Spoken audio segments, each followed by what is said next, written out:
అందరికీ నమస్కారం. భక్తికి ఎంత శక్తి ఉంటుందో ఎప్పుడైనా ఆలోచించారా? అంటే ఆ భక్తి ఎంత గొప్పదంటే సాక్షాత్తు సృష్టి, స్థితి, లయకారులైన త్రిమూర్తులే వచ్చి తలవంచాల్సి వచ్చింది. వినడానికి ఆశ్చర్యంగా ఉంది కదూ? ఈరోజు మనం ఆ అద్భుతమైన అనసూయ గాథ గురించే తెలుసుకోబోతున్నాం. ఈ కథ అచంచలమైన భక్తికి, అసాధారణమైన పాతివృత్య శక్తికి ఒక గొప్ప నిదర్శనం. ఆ శక్తి ఎలాంటిదంటే సాక్షాత్తు దేవతలనే చిన్న పిల్లలుగా మార్చేసింది. అవును, నిజంగా. కథ మొదలయ్యేది దట్టమైన అడవుల మధ్యలో ఉన్న అత్రి మహర్షి ఆశ్రమంలో. అక్కడ ఆయన ధర్మపత్ని అనసూయ ఉండేవారు. ఆమె పేరులోనే ఉంది అసూయ లేనిది అని. పైకి చూస్తే ఆమెది చాలా సాధారణమైన జీవితం. కాని ఆమెలో ఒక అపారమైన శక్తి దాగి ఉంది. మరి ఆ శక్తి ఎక్కడినుంచి వచ్చింది? తన భర్త పట్ల ఆమెకున్న అచంచలమైన, పవిత్రమైన భక్తినుంచే. ఆమె శక్తి ఏ మంత్రతంత్రాల వల్లో వచ్చింది కాదు. అది ఆమె స్వచ్ఛమైన మనసు, ధర్మబద్ధమైన నడవడిక నుండి పుట్టింది. ఆమె పవిత్రత ఎంత గొప్పదంటే సాక్షాత్తు ప్రకృతి శక్తులు కూడా ఆమెను గౌరవించేవి. అంటే చూడండి, ఆమె నడుస్తుంటే సూర్యుడు తన కిరణాల వేడిని తగ్గించేవాడు.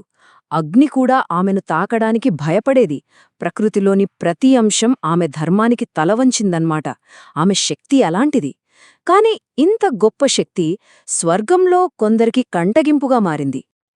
అనసూయ కీర్తి అలా స్వర్గానికి పాకింది. ఆమెకున్న అపారమైన శక్తిని చూసి దేవతలు, ముఖ్యంగా ఇంద్రుడు ఆందోళన చెందారు. ఒక మానవ స్త్రీకి ఇంతటి శక్తా? తమ అధికారానికి, విశ్వ సమతుల్యతకే ఇది ప్రమాదమేమో అని వాళ్లు భయపడ్డారు. ఆ భయంతో వాళ్ళేం చేశారంటే నేరుగా త్రిమూర్తుల దగ్గరికి వెళ్లారు. బ్రహ్మ, విష్ణు, మహేశ్వరుల ముందు తమ గోడు వెళ్లబోసుకున్నారు. ఆమె శక్తిని ఏదోకటి చెయ్యాలని వేడుకున్నారు. దేవతల ఆందోళనను అర్థం చేసుకున్న త్రిమూర్తులు అనసూయను ఒక పరీక్ష పెట్టాలనుకున్నారు. ఆమె పాతివృత్యం నిజంగా అంత గొప్పదే అయితే ఏ పరీక్షనైనా తట్టుకోవాలి కదా. అందుకే ఆమె ధర్మాన్ని సవాలు చేసేలా ఒక ప్లాన్ వేశారు. అలా ఒకరోజు అత్రి మహర్షి ఆశ్రమంలో లేని సమయం చూసి ముగ్గురు సన్యాసులు అనసూయ కుటీరం ముందుకు వచ్చారు. చూడటానికి బాగా అలసిపోయినట్లు, ఆకలితో ఉన్నట్లు కనిపించారు. కాని ఆ మునుల వేషంలో ఉన్నది సాక్షాత్తు త్రిమూర్తులు. సరే అని అనసూయ వాళ్లకి భోజనం పెట్టడానికి సిద్ధమైంది. అప్పుడే వాళ్లు ఒక వింతైన, చాలా కఠినమైన షరతు పెట్టారు. అమ్మా, మేం భోజనం చేస్తాం, కానీ ఒక్కటే షరతు. నువ్వు వివస్త్రగా అంటే నగ్నంగా మాకు వడ్డించాలి. ఒక్కసారి ఆలోచించండి, ఇది ఎంత పెద్ద పరీక్ష.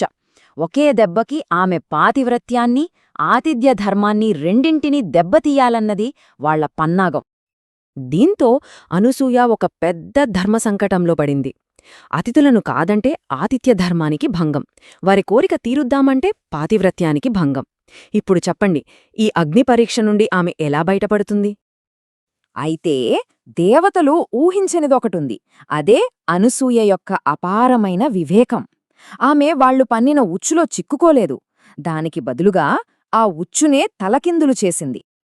ఆమె కళ్ళు మూసుకుని తన భర్తను ధ్యానించింది. తన పాతివ్రత్య శక్తిని మొత్తం ఆవాహన చేసింది. చేతిలోకి కొద్దిగా నీటిని తీసుకుని ఒక సంకల్పం చెప్పుకుంది. నేను నా భర్తను మనసా, వాచా, కర్మణా స్వచ్ఛంగా సేవించి ఉంటే ఈ ముగ్గురు అతిథులు పసిపాపలుగా మారిపోవాలి అని. ఆ నీటిని వారిపై చల్లింది. అంతే, మరుక్షణమే ఆ ముగ్గురు దివ్యపురుషులు ముద్దులొలికే పసిపాపలుగా మారిపోయారు. ఆమె పాతివ్రత్య శక్తి ముందు వాళ్ల దైవిక రూపం నిలవలేకపోయింది. ఇప్పుడు ఆమె వారి షరతును నెరవేర్చగలదు, ఒక తల్లిగా, ఎంతో పవిత్రంగా. ఆమె ఆ పసిపాపలను చేతుల్లోకి తీసుకుని మాతృప్రేమతో వారి ఆకలి తీర్చింది.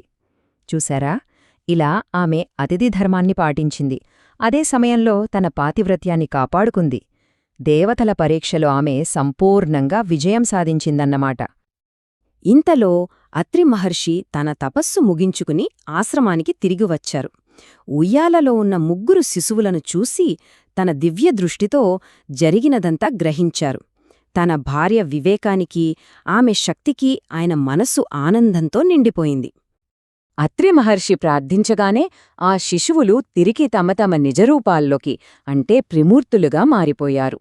అనసూయ పవిత్రతకు తలవంచి, తల్లీ, నీకు ఏం వరం కావాలో కోరుకో అన్నారు. ఆ మాతృత్వపు అనుభూతితో నిండిన అనసూయ, మీరు ముగ్గురూ నాకు బిడ్డలుగా పుట్టాలి అని కోరుకుంది. త్రిమూర్తులు ఆమె కోరికను మన్నించారు. వాళ్ల ముగ్గురి అంశలతో అత్రి అనసూయలకు ఒక పుత్రుడు జన్మించాడు. ఆయనే బ్రహ్మ, విష్ణు, మహేశ్వరుల ఏకీకృత స్వరూపమైన శ్రీ దత్తాత్రేయస్వామి. ఒక భక్తురాలి పవిత్రత కారణంగా జన్మించిన ఆదిగురువు. అనసూయ కథ మనకు ఒకటి చాలా స్పష్టంగా నేర్పుతుంది. మనకి ఎదురైనది అసాధ్యమైన సవాలు అయినా సరే, దాన్ని ఎదుర్కోవడానికి కేవలం బలం సరిపోదు, దానికి వివేకం కూడా తోడవ్వాలి. మరి నిజమైన శక్తి ఎక్కడుంటుంది? బలంలో ఉంటుందా లేక వివేకంలో ఉంటుందా? ఆలోచించండి.